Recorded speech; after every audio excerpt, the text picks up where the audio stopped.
Yung mga kabusing Casimero at Kinosuke Kamida nakita sa pangalawang pagkakataon. Dito nga po nakita ni Kamida ang kondisyong katawan ni Casimero.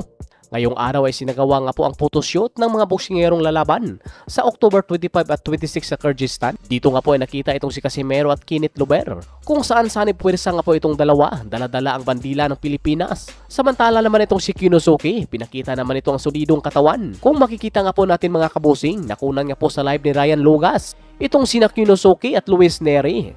Wala nga pong imik itong si Kinosuke at una rin itong umalis sa binyo ng kanilang pinaphotoshootan.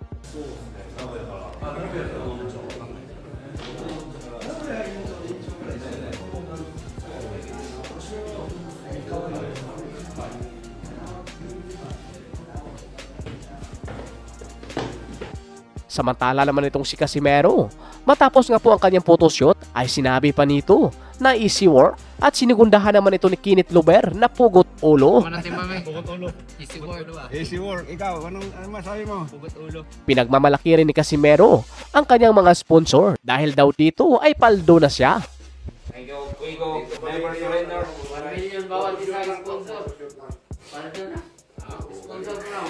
Samantala naman, maliban nga po kay Kenneth Luber na lalaban ngayong October 26, ay may isa pang matinding laban na ating tutunghayan. At ito nga po ang laban ni IBF Minimum Champion, Pedro Taduran, kontra naman sa kapwa Pinoy na undefeated na si Christian Balunan. Dito nga po mga kabusing, ay didipinsahan ni Taduran sa pangalawang pagkakataon ang kanyang hinahawakang belt, bagamat mayroong napakalinis na ring record itong kanyang challenger.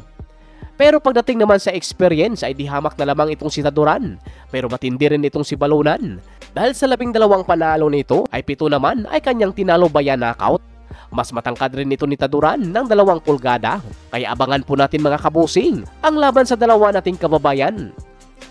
Samantala naman, alam naman natin na hawak ni Nonito Donaire ang interim WBA Bantamweight title matapos itong talunin si Andres Campos sa nakaraang June 14. Di pa man ito sigurado, pero inasahan nga pong mapopromote itong si Nonito Donaire bilang WBA Bantamweight champion mula sa hawak nitong interim. Ito nga po ang magiging kalalabasan kung hindi matupad itong kasalukuyang WBA Bantamweight champion Antonio Vargas sa kanyang mandatory title defense dahil sa natamo nitong injury. Natatandaan natin na bago nga po naging full champion itong si Antonio Vargas sa WBA belt, ay hawak rin nito ang interim belt at dahil nga po hindi natupad itong Japanese na si Saya Tsutsumi na magdipinsa sa kanyang mandatory challenger dahil sa natamo nitong injury, dahilan para ma-elevate itong si Vargas bilang WBA Bantamweight champion, kung saan itong si Saya Tsutsumi ay ginawa nga po itong champion in recess. Ngayon naman ay parang maulit lang rin.